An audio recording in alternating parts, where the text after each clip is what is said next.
السلام علیکم پیارے ریڈرز، کیسے ہیں آپ سب؟ امید کرتی ہوں سب ٹھیک ہوں گے۔ بتانا یہ تھا کہ آج کی ایپی موسٹ رومانٹک ہونے والی ہے۔ جنہیں رومانس سے الرجی ہے وہ دور رہیں، پڑھ کر مولوی نہ بنے کوئی کمنٹ میں۔ اینڈ جنہوں نے میرے دوسرے ناول کی پہلی ایپی ریڈ نہیں کی وہ بھی ضرور ریڈ کر لیں۔ بنا وقت ضائع کیے بڑھتے ہیں آج کی ایپی کی طرف۔ کیسا یہ عشق ہے از قلم ہبہ خان، قسط نمبر 56۔ شاہ جی یہ کیا کر رہے ہیں؟ رانیہ بری طرح سے تڑپتی اس سے دور ہوئی۔ یمان شاہ جو بہکے بہکے انداز میں اس پر جھکا ہوا تھا، رانیہ کے تڑپ کر پیچھے ہونے پر اپنا سر بامشکل اٹھا کر اسے دیکھا، جو شرم سے بالکل سرخ پڑ چکی تھی۔ پرنسس، تمہارے چہرے پر یہ خوبصورت رنگ دیکھ کر میرا دل چاہ رہا ہے ایک بار پھر میں تمہاری روح میں سما جاؤں، اور اس بار تمہاری ساری دعاؤں کو خاطر میں نہ لاتے پوری رات تمہیں خود میں سموئے تمہاری سسکیاں عروج پر پہنچا دوں۔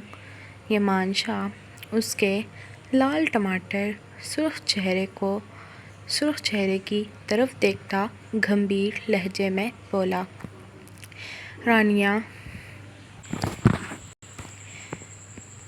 رانیہ اس کے بے باک گفتگو سنتے مزید پیچھے کو کھسکی تھی، جبکہ اس کے پیچھے جانے پر یمان شاہ نے ناگوار نگاہوں سے اس کی طرف دیکھتے واپس اس کی کمر میں ہاتھ ڈالتے اپنی گود میں اٹھا گیا۔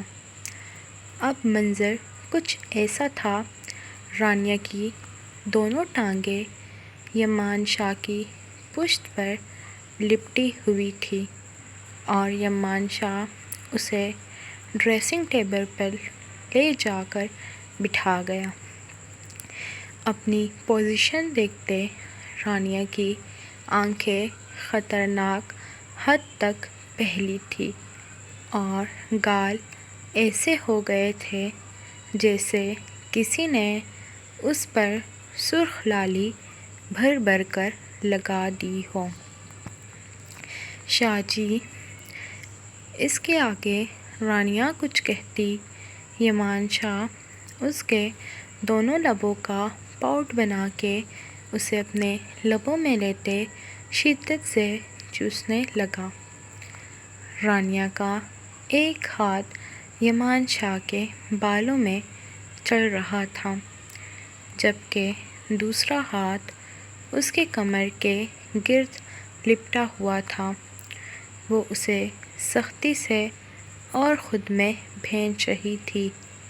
سسکیاں تھیں جو منہ سے برآمد ہو کے یمان شاہ کے منہ میں ہی دم توڑ رہی تھیں۔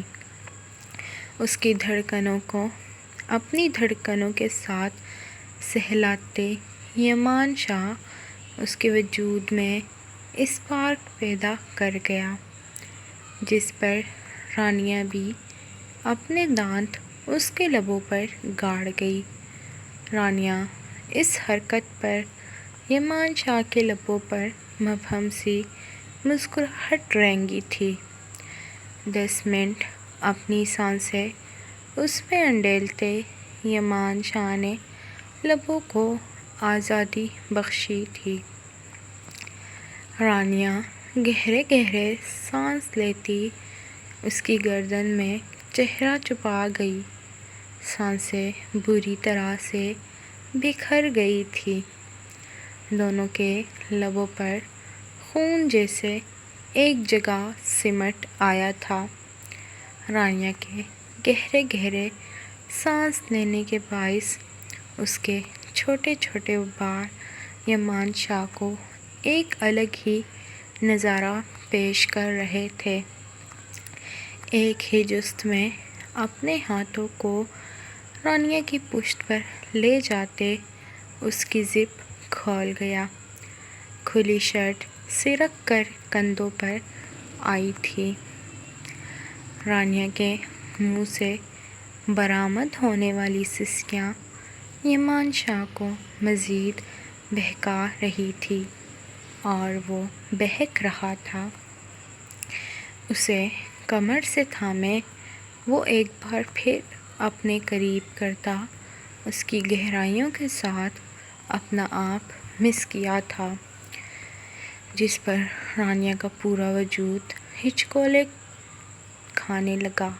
ماتھے پر ننھی ننھی بوندیں نمودار ہوئی تھیں، سانسیں سینے میں اٹک چکی تھیں، دل تھا جو زوروں سے دھڑک رہا تھا، نظریں تھیں جو ملا نہیں پا رہی تھیں۔ رانیہ کی اتھل پتھل دھڑکنوں کو اپنے ہاتھوں میں بھرتے یمان شاہ اپنا چہرہ چھپاتے شرٹ کے اوپر ہی اپنی زبان سے سک کرتے اس کی دھڑکنوں کو منتشر کر گیا۔ آہ شاہ جی! اس کی دھڑکنوں کو آزادی بخشتے یمان شاہ اب کی بار اس کی گردن کی اسکن کو اپنے لبوں میں بھرتے بے تحاشا چومنے لگا تھا، جہاں سے پہلی والی شدتوں کے سوغات نہیں گئے تھے، وہاں اب نئے مہر ثبت ہو رہے تھے۔ بہت ہی مضبوطی سے اسے اپنے سینے سے لپٹائے اسے گرم نگاہوں سے دیکھ رہا تھا۔ یمان شاہ کی گرم نگاہوں پر رانیہ کی دھڑکنوں نے شدت اختیار کی تھی۔ اس کی دھڑکنیں اپنی دھڑکن پر دھڑکتے محسوس کرتے یمان شاہ گہرا مسکرایا تھا۔ اس کے سرخ گالوں پر اپنے دانت گاڑتے یمان شاہ بے باک سرگوشی کرنے لگا، جس پر رانیہ کا سارا خون سمٹ کر چہرے پر آ ٹھہرا تھا۔ رانیہ کنفیوز ہوتی اپنے نچلے لب کو دانتوں تلے کچلنے لگی، جس پر یمان شاہ کے ماتھے پر تیور بنے تھے۔ اپنے دونوں ہاتھوں سے اس کے لبوں کو چھڑواتے یمان شاہ اس کے نچلے لب کو اپنی دانتوں میں کھینچا۔ اس کے بے رحم لمس پر رانیہ سسکتے ہوئے اس کے سینے کا حصہ بنی۔ ایک ہی جست میں یمان شاہ نے اس کے پہنے لباس کو گردن تک اوپر کرتے فرش پر پھینک چکا تھا۔ آہ پرنسس! ابھی تو کچھ کیا ہی نہیں اور تم مجھ پر غسل واجب کر گئی ہو۔ اس کے کان کی لوح پر اپنے دانت کاٹتے یمان شاہ اپنے ایک ہاتھ کو اس کی ٹائس کے اوپر پنڈلیوں پر پہننے لگا، جس پر رانیہ کے پیٹ میں تتلیاں سی اڑی تھیں۔ شاہ جی ہاتھ ہٹائیں، کچھ ہو رہا ہے، رانیہ بہکے لہجے میں کہتے مدہوشی سے آنکھیں بند کر گئی، جس پر یمان شاہ مزید اسے تڑپانے کی خاطر اپنا ہاتھ نیچے کی طرف سرکایا تھا۔ مدہوشی سے بند ہوتی آنکھیں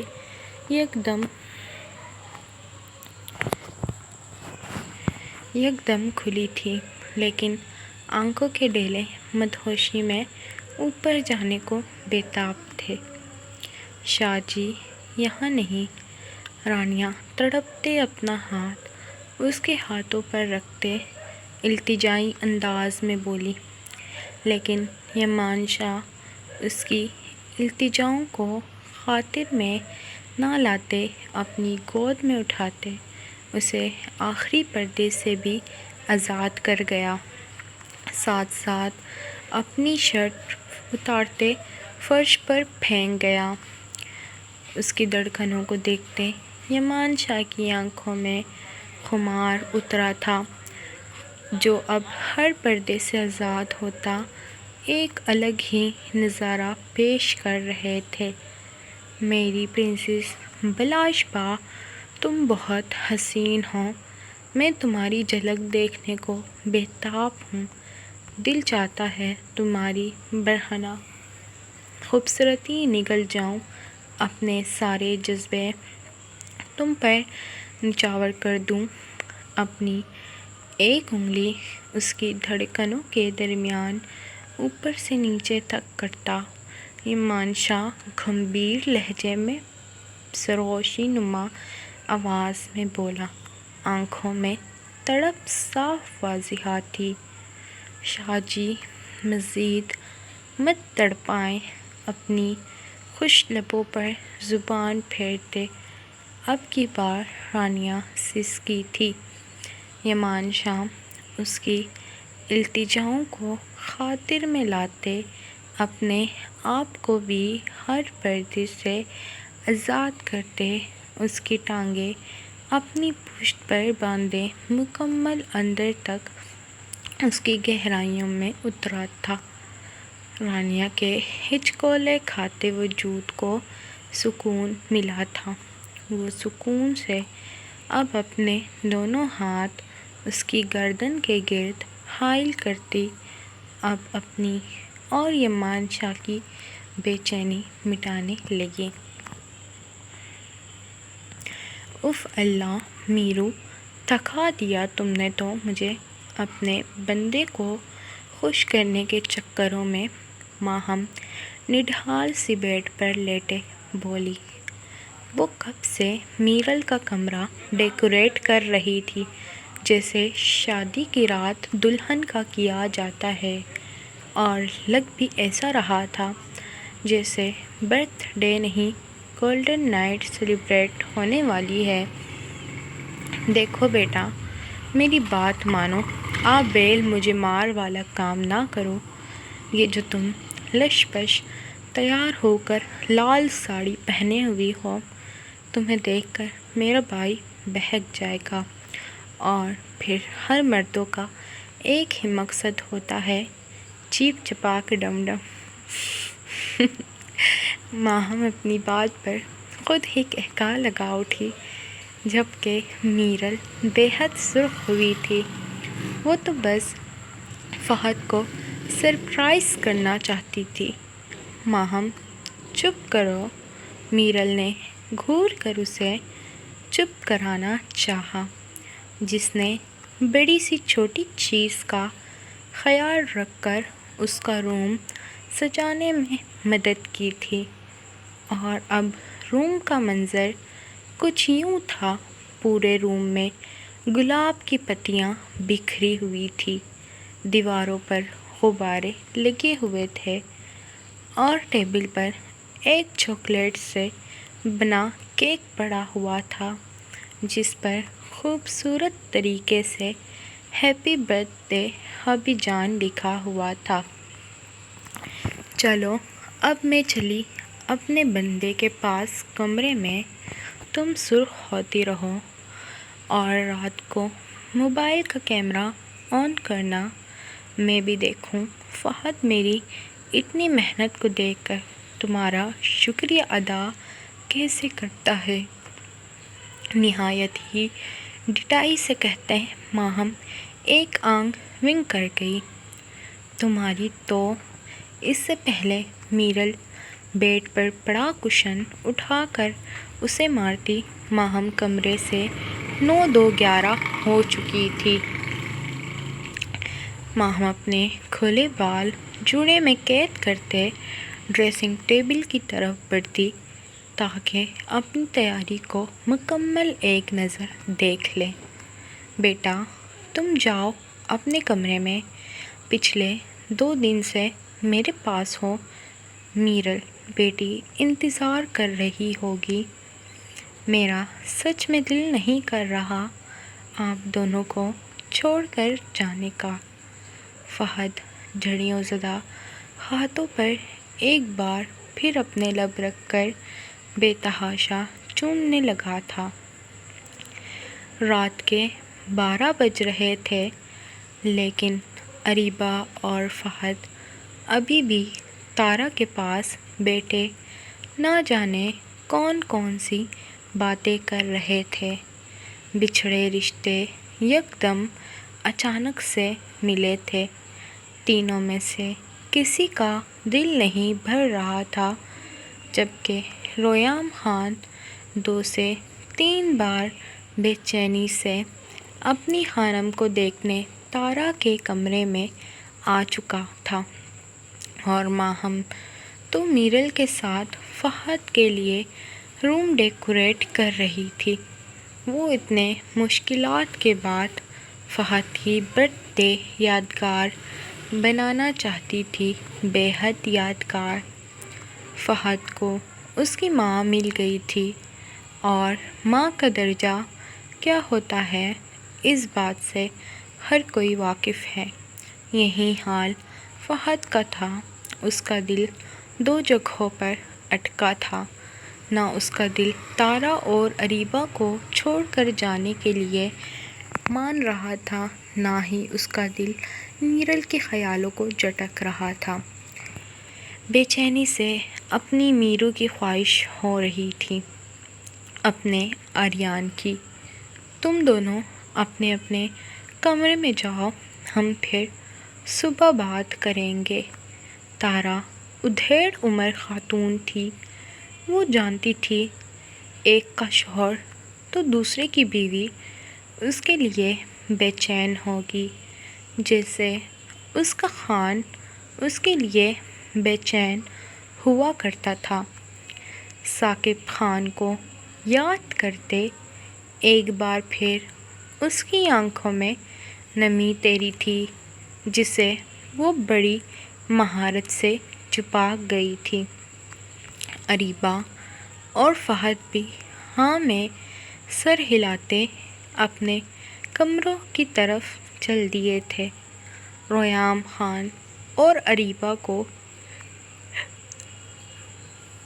اوپر والا چھت دیا گیا تھا، جو اب ان کی آرائش گاہ تھی، جبکہ جبران شاہ، یمان شاہ، فہد خان نیچے رہتے تھے۔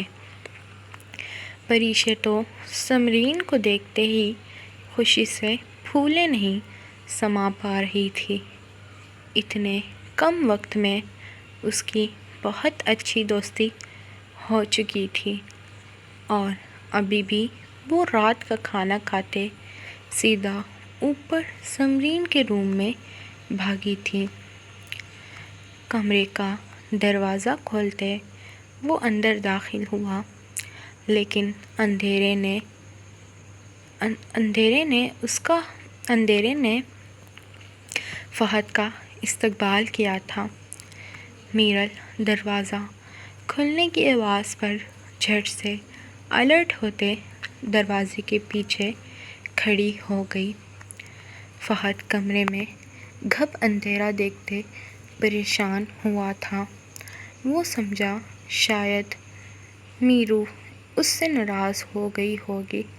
اپنے ہاتھ سوئچ بورڈ کی طرف بڑھائے ہی تھے اس نے کہ پہلے ہی کمرہ روشن ہو چکا تھا۔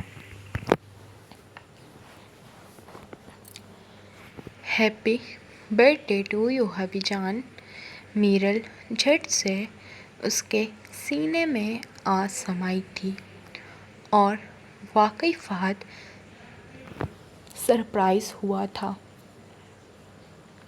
اپنے روم اور اپنی میرو کو دیکھ کر جو اس کے سینے سے لگتی اس کی دھڑکنیں منتشر کرنے کا باعث بنی تھی۔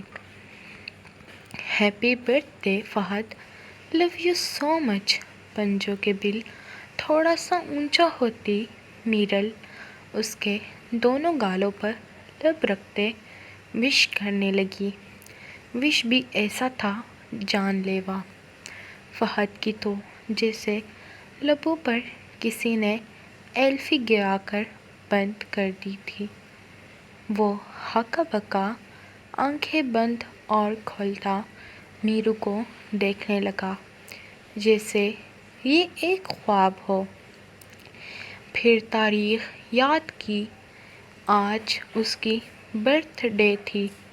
اسے خود بھی یاد نہیں تھا، میرو کو یاد تھا۔ اوپر سے اس کا قیامت خیز سراپا۔ وہ ظالم لڑکی تیار ہوتے سیدھا فہد خان کے دل میں اتر رہی تھی۔ شکریہ میری میرو۔ فہد بھی اس کی کمر کے گرد اپنے ہاتھ آرام سے لپٹے سینے میں بھیج گیا تاکہ اسے تکلیف نہ ہو۔ ابھی بھی آپریشن کے زخم تازہ تھے۔ کیا تم مجھ سے ناراض نہیں ہو؟ کچھ لمحے بعد فہد اس کا چہرہ اپنے سینے میں سے نکالتے دونوں ہاتھوں میں تھامے محبت پاش لہجے میں گویا ہوا۔ میرل نفی میں سر ہلاتی مزید اس کے سینے میں اپنا منہ گھسیڑ گئی۔ اپنی بیوی کے خوبصورت انداز پر فہد فدا سا ہو گیا۔ آئے فہد، کیک کٹ کرتے ہیں۔ میرل اس کا ہاتھ تھامے صوفے کے بیچ پڑے ٹیبل کے قریب لے گئی۔ فہد کی تو نظریں اپنی میرو پر سے نہیں ہٹ رہی تھی۔ وہ یک تک بنا پلکیں جھپکائے اسے دیکھ رہا تھا۔ فہد، مجھے نہیں کیک کو دیکھیں۔ اس کی لو دیتی نظریں کب سے خود پر محسوس کرتے رو ہنستے ہوئے بولی۔ فہد مسکراتے نفی میں سر ہلاتے کیک کاٹنے لگا اور پھر چھوٹا سا پیس میرل کو کھلایا تھا اور جو بچا اسے سارا میرل کے چہرے پر لگا دیا۔ فہد، میرل چیخی تھی۔ کیا ہوا میری جان؟ میک اپ خراب ہو گیا؟ مجھے اب اپنے طریقے سے کیک کھلانا ہے۔ اپنے ہاتھ اس کے بالوں کی طرف لے جاتے فہد نے کیچر میں مقید بالوں کو کھول دیا جو کسی آبشار کی طرح اس کے کمر پر بکھرے تھے، اور پھر ان میں ہاتھ پھنساتے وہ اس کے کیک سے بھرے گالوں پر جھکا کیک کھانے لگا۔ میرل کا سارا چہرہ سرخ انار ہو گیا تھا۔ وہ پلکیں جھکائے فہد کی شدتوں کو سہنے لگی۔ کتنے ٹائم بعد اسے فہد کا لمس محسوس ہوا تھا۔ اس کے گالوں پر لگا پورا کیک اپنے لبوں سے کھاتے فہد پیچھے ہوا تھا۔ اب کی بار نشانہ میرل کے سرخ لپسٹک سے سجے لب تھے جنہیں دیکھتے فہد کے گلے میں گلٹی بھر کر معدوم ہوئی تھی۔ وہ بہکے بہکے انداز میں اس کے سرخ لبوں پر جھکا تھا۔ میرل بھی فہد کا ساتھ دیتی اس کے بالوں میں ہاتھ پھیرنے لگی، جس سے فہد مزید اپنے لب اس کے لبوں کے ساتھ جوڑتے اس کی سانسیں چھیننے لگا۔ کچھ دیر بعد اس کے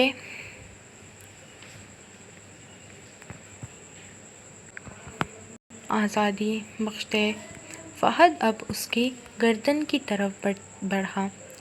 اس کی پوری گردن پر بوسوں کی بوچھاڑ کرتے وہ لو بائٹ بناتے میرل کو سسکنے پر مجبور کر گیا۔ محبت سے میرل کو اپنی گود میں اٹھاتے فہد بیڈ پر لاتے اس پر قابض ہوا۔ فہد، لو یو سو مچ، میں بہت خوش ہوں آپ کے لیے۔ میرل اس کے سینے پر سر رکھتے بولی، میں بھی بہت خوش ہوں میرو، شکریہ اتنا پیارا وش کرنے کے لیے۔ فہد بھی مزید اسے خود میں سموئے اپنے قریب تر کر گیا۔ میرل شرماتی ایک بار پھر اس کے سینے میں اپنا چہرہ چھپا گئی۔ فہد ریموٹ کی مدد سے کمرے کی لائٹ آف کر گیا، لیکن کمرے میں لگی موم بتیاں ایک الگ ہی رومانٹک سا ماحول بنائے ہوئی تھی۔ اوپر سے پورے کمرے میں پھیلی گلاب کی خوشبو فہد کو بہت کچھ کرنے پر اکسا رہی تھی، لیکن میرل کی طبیعت کو مد نظر رکھتے وہ بس اسے اپنے سینے سے لپٹائے اس حسین رات کو انجوائے کرنے لگا۔ جاری ہے، امید کرتی ہوں ایپی پسند آئی ہوگی۔ اگر پسند آئی لائک اور کمنٹ کر کے ریویو دینا نہ بھولیں۔ ملتے ہیں نیکسٹ ایپیسوڈ میں۔ اللہ حافظ۔